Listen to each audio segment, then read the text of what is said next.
Good morning and welcome to the Point. This week, former Governor John Engler was in Grand Rapids talking about his new role as an advisor to an investment company that will be putting money into Michigan businesses. While he was here, we sat down to talk about what life has been like since he left the governor's office. Governor, this is an interesting visit that you make back. I know you're back here a lot, but you're talking about reinvesting in Michigan, something that 7 or 8 years ago, it seemed nobody was willing to do. And you're talking about manufacturing investment to a large degree. How much has the fate of this state changed in the last 6 or 7 years? Well, I think there's no question that there's a more positive outlook in Michigan.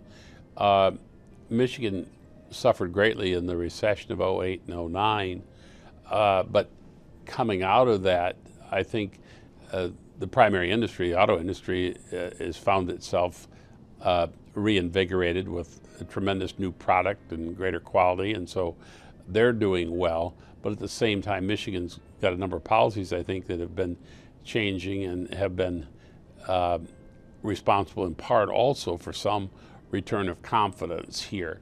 Still a long way to go, but you can't overlook the fact that through good times and bad, Michigan's had thousands of smaller companies that have been strong economic players. I mean, they've been buffeted about, but if you survived all of this, you're still there. You got something going for you. But one of the things that's a challenge today, a lot of these companies have got, maybe they're family companies, they're in the third generation, but grandpa or great-grandpa who founded it, and now we're down to the current generation, and somebody's my age and they're saying, well, where are the kids? Well, they went off to school and we haven't seen them. Who's going to take over the company? What's going to happen? And you've got company ownership very loyal to a community or to a workforce, and they don't want to see that somehow sold and moved away. We think there's an opportunity to selectively work with some of these companies and see them strengthened, make sure they've got sufficient capital, make sure they've got a pipeline for talent that's maybe different than what is there today, see that there's a way to maybe monetize some of those assets in a way that helps that company grow or secure new customers or long-term customers. There's a lot of potential. And so what the Blackford Group, and why I decided that I would get involved with them, chair of this advisory board for the Michigan Prosperity Fund, is we said, hey, this is a good idea, and done carefully and done right, it's really a win-win for the company, for the owners currently, for the restructured ownership that would be there in the future, and for the state and the people who work there. You are, in all likelihood, the last person that will ever serve 3 terms as governor of the state of Michigan because of the change in the laws. But I think of it in a little bit different way. You are perhaps, again because of term limits, perhaps the longest serving person in the legislature that will ever ascend to the governor's office. You have watched the economy in this state go boom and bust, and boom and bust. On the bust, you won election to governor, and we saw a boom. There were people that were paying 1.5, 2 times minimum wage just to get people to work at fast food restaurants during your time in office. Shortly thereafter, you couldn't find a job anywhere doing anything. Now you're the chairman of this advisory board. When you are making those advisories, how much do you take that boom and bust mentality into effect? And are we still in those cycles, or are we starting to solidify economically? Well, I would like to believe that we're starting to firm things up and be kind of on a solid trajectory that can be ever rising as we go forward. I'm not so confident of the national economy to believe that there still aren't going to be bumps in the road and there still can't be dips. We don't know a lot about what Fed policy is going to be in the future. We don't know a lot about regulatory policy. On the other hand, we know that we've been gifted with an energy supply that is seemingly endless and endlessly affordable. So that gives us some opportunities from a manufacturing perspective.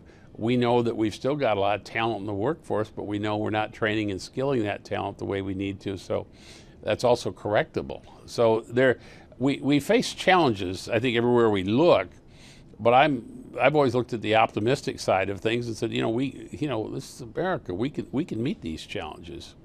Now, it does take leadership, whether it's at the state level, local level. I mean, there are a lot of communities don't look a bit like Grand Rapids because they haven't had the kind of leadership and the citizen involvement. They haven't had the philanthropy. Maybe they weren't able to have it, but for whatever reason, there's a lot of cities around America, not just Michigan, but would trade everything to be like Grand Rapids. And states have different capabilities of leadership, as do nations. And today, there's a premium on all of this stuff. And it frustrates me to have to listen to people who are elected to different offices and they're complaining about what they can't do instead of figuring out what it is they must do. After serving 12 years as governor, 20 years in the legislature, something nobody else is likely to do here in the state of Michigan because of term limits that have since been implemented, John Engler has gone on to be the head of the Manufacturing Association and now the president of the Business Roundtable. Not bad for a guy from Beale City. I asked him how he thought that all came about. Well, I've been blessed. I mean, I must say I've had good fortune in my life. I've certainly tried to work hard, but I think, been in the right spot, maybe at the right time, been willing to take some risks along the way. But today, I'm just somebody who's trying to make a contribution. I enjoyed my many years of public service. I'm still making what I think is a significant public contribution in these other roles. And what I'm trying to do, and what I hope we can see more of in America is people figuring out how do we get to yes, how do we get things done.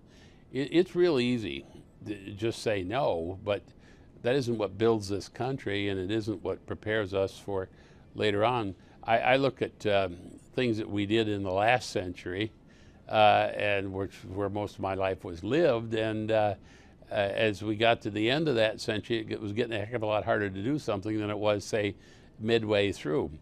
And today, there's so much division in Washington, so much, it's not even partisanship, because I understand two parties are going to compete, and I don't have a problem with people being partisans, but there has to be also room for an American agenda. What do we need to do for the country?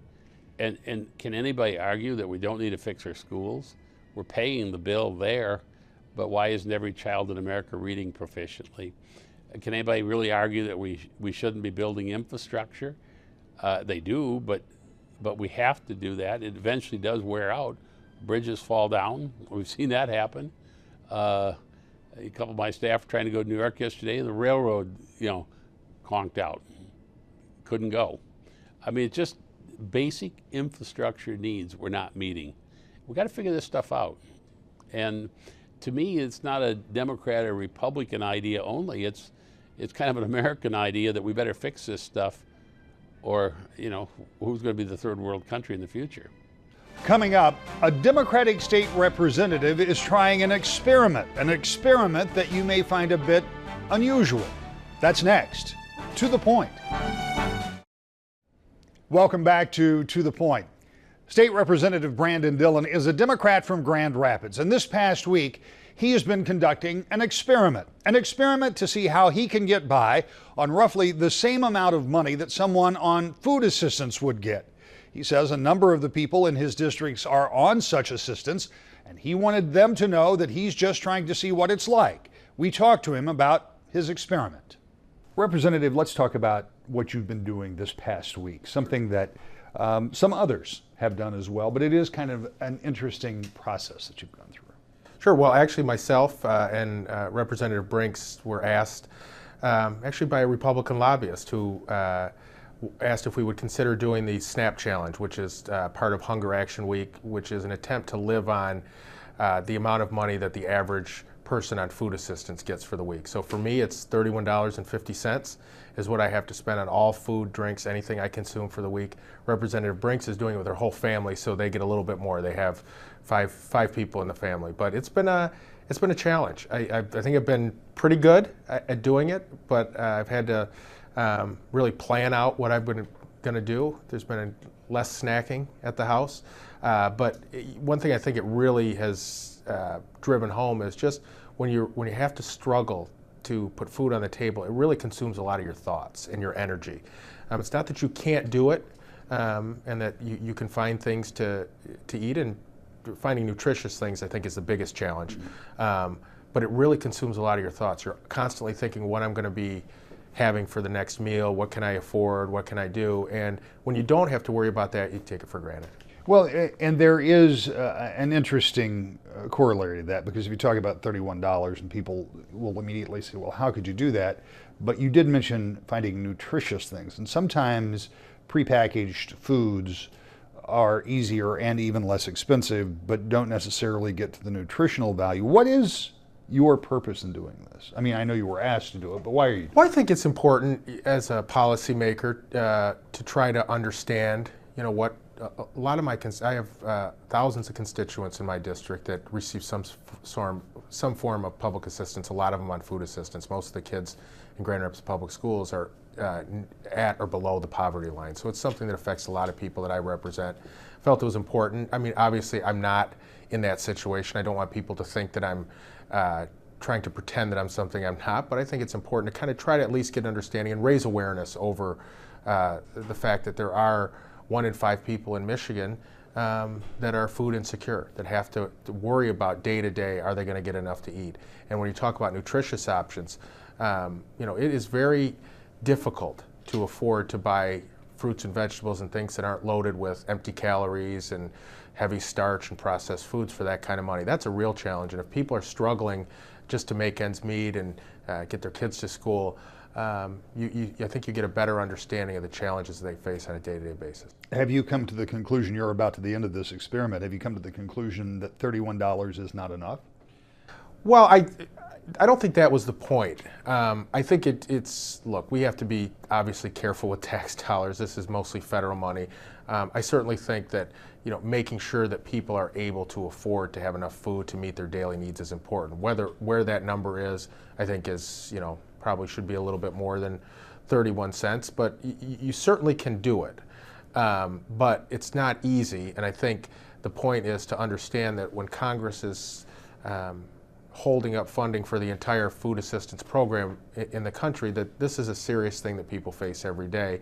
I don't think it was about the actual amount of money that we're directing towards this program, but just to understand that these are people who are not living high on the hog. This is something that is difficult to do, and there may be people out there who abuse the system, but by and large, I think this is something that people need. They need it for themselves, they need it for their children, and we need to be making sure that we understand the impacts when we talk about cutting these programs. Part of the objection in Washington has been to the expansion of the program. That is the SNAP program or the nutrition program. All of that is part of the agriculture bill that Senator Stabenow chairs from here in the state of Michigan. This is a little difficult to ask somebody from the state legislature, but as you look at the federal legislature, I mean, this is just one more of those big philosophical arguments that keeps Washington from really getting a lot done. I mean, is it your concern that this is just going to be another log jam in Washington? Well, it's a concern, and I think with the Farm Bill, I think the unfortunate thing is, if I'm not mistaken, the House passed the portion that gives subsidies to farmers, but doesn't give subsidies to people who are facing hunger issues. And I think that's unfortunate. I don't think, over the history of the farm bills that have been passed in Congress, I think they've been pretty bipartisan affairs, and the food assistance program has never received this kind of negative attention. So I'm hopeful that won't get held up much longer. I think it's a need that obviously has to be met. We can't allow people in our communities not to have some sort of assistance to meet basic human needs. But I do think you're correct. These big philosophical, often partisan and political arguments are, I think, stalling progress on things that I think the vast majority of people would agree. While we might not agree on all the details, let's get these big things moving because they need to move the country forward and by extension move the state of Michigan forward. And I should point out that the vast majority of the Farm Bill deals with food nutrition and not with agriculture, at least directly. Let's move on to some things you've got a little more control over here in the State House of Representatives. You were with us for our town hall with Governor Snyder a few weeks ago. One of the things that you talked about in an area where you actually agree with the governor was Common Core. Common Core is a set of standards that governors from around the states have come up with.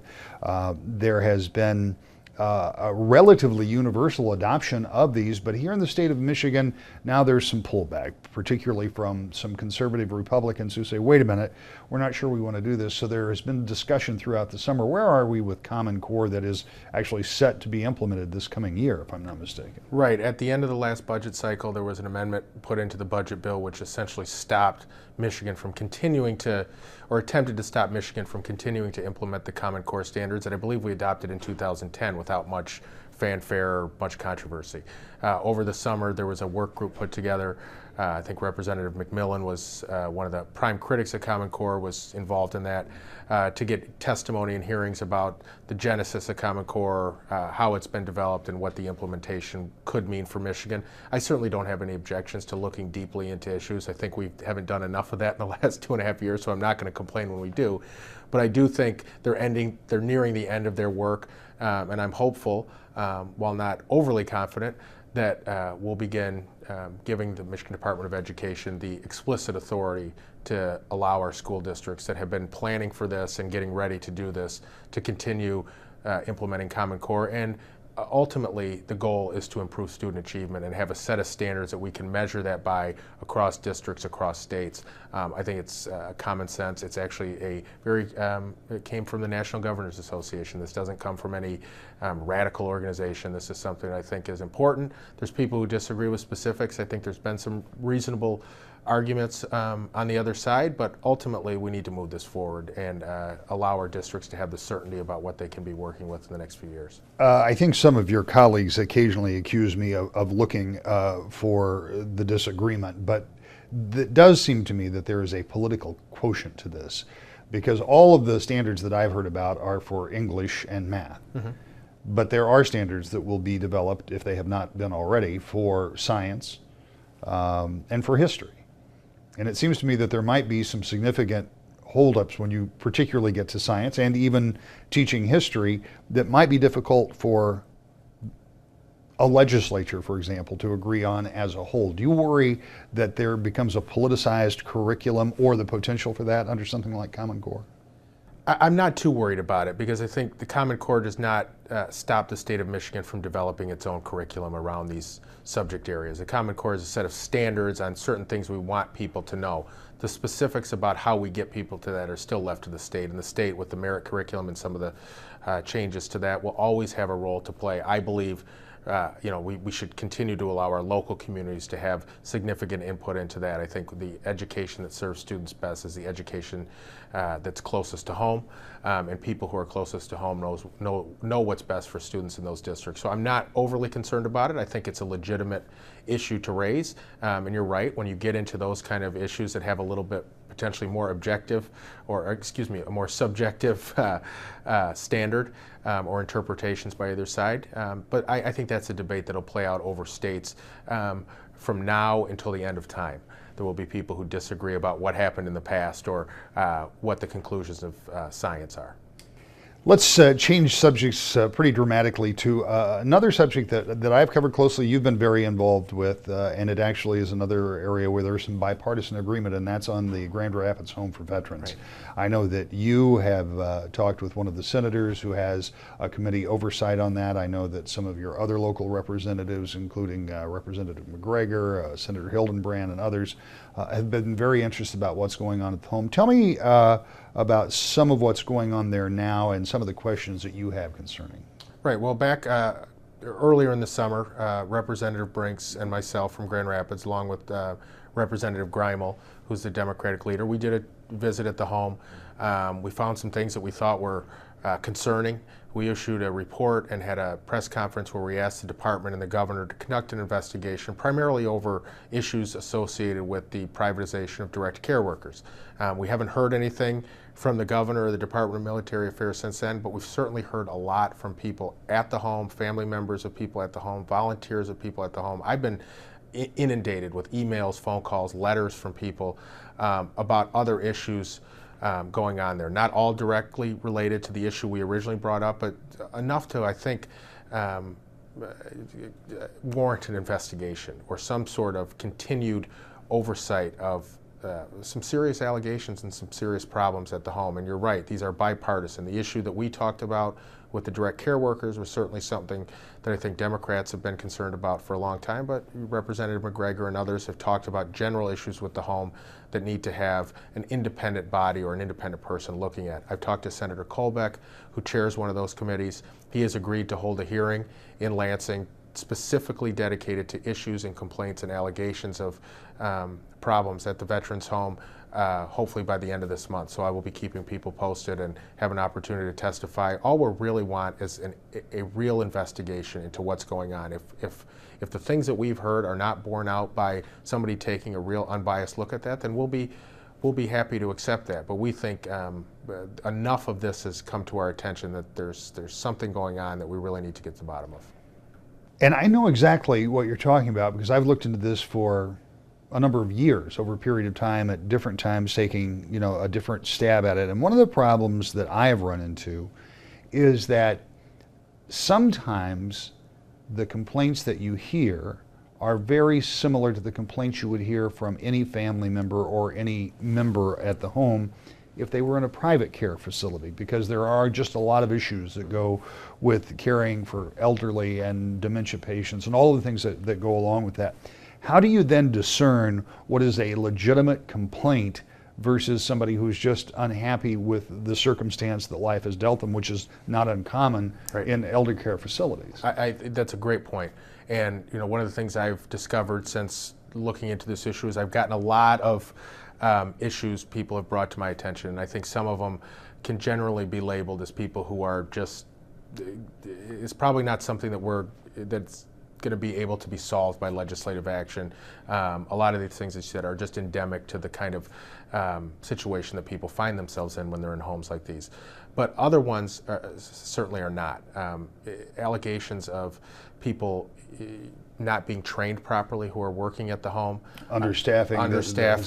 I mean, those are things that I think we can get to the bottom of. We've already been notified that the private contractor who has the direct care workers, it was specified in the contract that they all had to have 1 year experience. They're advertising publicly for people with 6 months experience. So they're in violation of the terms of the contract if those ads are correct. So those are the kind of things we want to know. We want to know if the people who are there caring for our veterans are trained properly, are the kind of people that have their best interests at heart, and if there are any allegations, what is the process for resolving those complaints? Those are questions we haven't gotten good answers to. We're almost completely out of time. I did want to talk to you about this, so we'll have to cut it pretty short.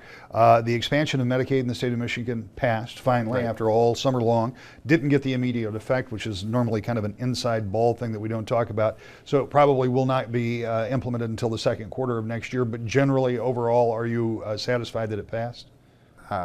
Very satisfied. I think this is a very good thing for the state of Michigan. We're going to have hundreds of thousands of people who are going to have health care and an ability to go see a doctor. It's not perfect, but it's certainly better than having people go uninsured and getting their care at an emergency room. And by the way, that expansion of Medicaid is just one of the parcels of the Affordable Care Act, or Obamacare, as some people call it, which will be fully implemented starting next year. You'll be hearing much more about exchanges and other provisions. We'll keep you updated right here. And we'll be back with more To the Point in just a moment. This week, the rhetoric surrounding Syria cooled off after first heating up. President Obama addressed the nation and said, at least for now, he will not ask for that resolution that would give him military authority in Syria. Instead, he says he'll try diplomacy. However, the president of Russia put an op-ed in the New York Times that some on Capitol Hill saw as anything but diplomatic. Stay tuned. The final chapter in this hasn't been written yet. Also in Washington, a big looming budget question. Will Republicans allow the debt ceiling to be raised? Will they pass a continuing resolution to keep government funded? Those are open questions that we'll be discussing as the weeks unfold. I hope you'll join us next and every Sunday at 10 o'clock right here for To the Point.